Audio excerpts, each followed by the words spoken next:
Here's a maths question that looks tricky, but it's actually really simple. If the root of x is equal to 4 by 3, what is the value of x raised to the power of 1.5? Let's see if you can solve this. The answer will be shown in 3, 2, and 1. For this, we only really need to know two rules. This is the first rule. So with this square root of x, our q in this case is 2. So now we can rewrite this as x raised to the power of a half.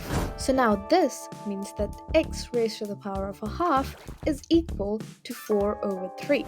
But how does that help us solve what is x raised to the power of 1.5? Let's look at the second rule to connect it all. So since x to the power of 1.5 is equal to x to the power of 3 over 2, if we use the formula, x raised to the power of 3 over 2 is the same as x raised to the power of a half, and that whole thing cubed. This is because 3 halves is the same as 1 half times 3.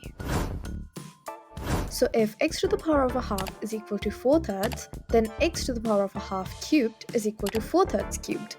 And 4 thirds cubed is equal to 4 cubed over 3 cubed, which is 64 by 27. So x raised to the power of 1.5 is equal to 64 over 27.